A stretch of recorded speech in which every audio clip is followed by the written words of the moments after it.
एक वाणिक परिवार में 7 बेटों की बहुएं थीं। 6 बहुओं के पियर वाले बहुत धनिक थे और भरे पूरे परिवार के थे। छोटी 7वीं बहुएं की परिवार में कोई भाई बहन और नहीं था वह बहुत गरीब भी थी। इसी कारण 6 बहुओं के पीहर से बहुत सा दान दहेज आया था और उसके पश्चात भी उसके भाई जब तब बहुत सा सामान भी लाते रहते थे। इस तरह परिवार में उन 6 बहुओं का बड़ा मान सम्मान था। छोटी बहू घर का सारा काम काज करती थी, किंतु सभी उसकी बुराई करते थे। प्यार उसके सास ससुर भी नहीं करते थे और उसे खरी खोटी सुनाते रहते थे।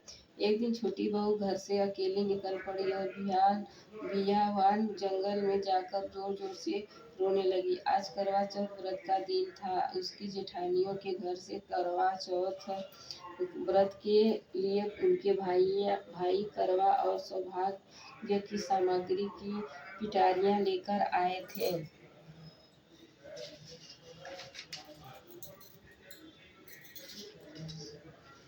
छोटी बहू के घर से कौन था जो उसके लिए कुछ लाता। इसी उसे वह बहुत दुखी होकर जंगल में रोती हुई विचरने लगी। एक नाग उसके रोने को सुन रहा था। वह अपने बिल में से निकलकर उसके सामने आया और मनुष्यों की बोली में पूछने लगा, बहन तुम क्यों रो रही हो?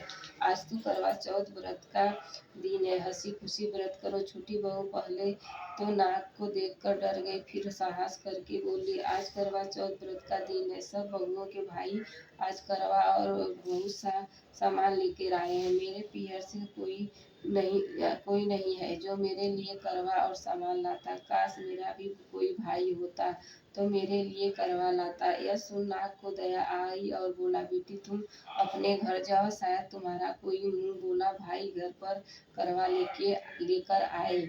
यह सुन छोटी बहू घर आकर संतोष से सब कामों में लग गई। कुछ देर बाद एक मनुष्य आया और छोटी बहू की सास से बोला, मैं तुम्हारी छोटी बहू का भाई हूँ। उसके बचपन में ही मैं बाहर जाकर रहने लगा था, अब घर आया हूँ। आज करवा चौथ है, मैं उसके लिए करवा और सुहाग पिटारी तथा कपड़ा लाया हूँ। सास ससुर और सभी बहुएं उसके लाए हुए बहुमूल्य सामान को आंखें फाड़ फाड़ कर देखने लगी। वाह वाह, इतना सामान और इतना कीमती। छोटी बहू ने प्रसन्न होकर अपने भाई का सत्कार किया और सास ससुर ने भी उसको प्रेम से भोजन आदि कराकर विश्राम करने को कहा।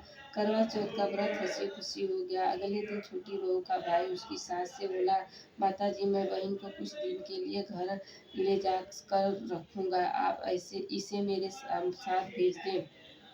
सास ने उसे प्रसन्नता पूर्वक उस भाई के साथ भेज दिया। वह मनुष्य रूप में नागों का राजा था। वह उसे ससुराल से अपने महल में लेकर आया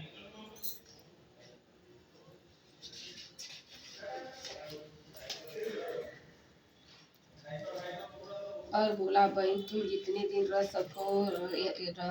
रह सको यहाँ हंसी खुशी रहो, अपनी इच्छा अनुसार खाओ पियो और सारे महल में मर्जी हो वहाँ घूमो, लेकिन यह ख्याल रखना कि सामने वाली नाद का ढक्कन उठाकर कुछ देखना नहीं। छोटी बहू भाई के महल में आराम से रह रही थी। एक दिन जब भाई कहीं गया तो उसने नाद का ढक्कन उठाकर देखने का विचार किया। उसने सुने महल में नाद के ढक्कन को उठाया तो उसे उसमें नाग के बच्चे इधर उधर घूमते मिले। जब उसे किसी के आने का आभास हुआ तो उसने जल्दी से ढक्कन को रख दिया। जल्दी जल्दी में ढक्कन रखने से एक नाग के बच्चे की पूंछ पर ढक्कन पड़ गया और वह उससे कट गई। शाम को नाग भैया आया। बहन ने सब बात कहकर अपनी गलती मानते हुए भाई से क्षमा मांगी। नाग भैया ने उसे क्षमा कर दिया। वह पूंछ कटा नाग बंडा बंडा नाम से बड़ा चिढ़ता था। उसने एक दिन नागिन माँ से पूछा उसकी पूंछ कैसे कटी। जब उसे मालूम हुआ कि उसकी बहन ने नाद का ढक्कन जल्दी जल्दी में रख दिया था जो उसकी पूंछ कट गई। बंडा बोला, मैं उससे बदला लूंगा, मैं कुछ नहीं जानता। माँ ने उसे समझाया कि यह गलती से हुआ था, जानकर तो नहीं किया था।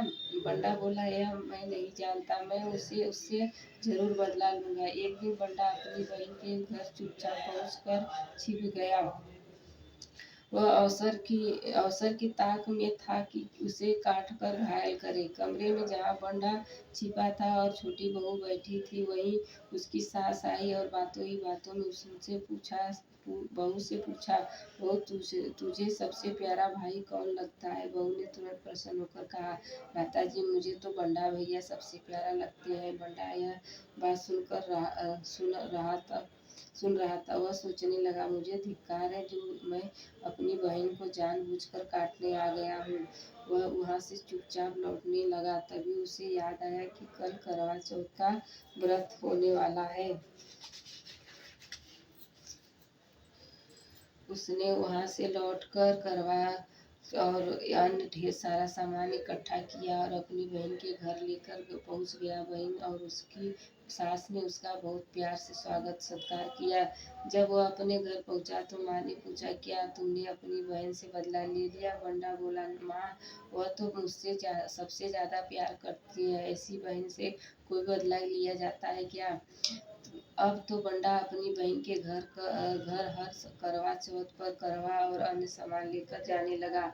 जब लोग भाई बहन के प्यार से बहुत खुश सब लोग भाई बहन के प्यार से बहुत खुश थे।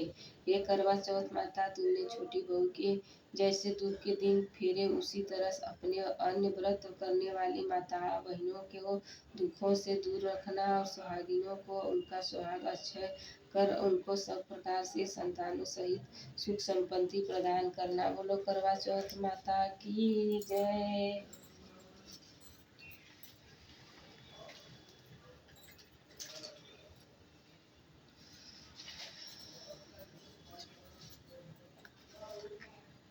लड्डू का कोहड़ा काट नुकता है।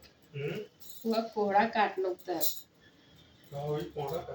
सब्जी बना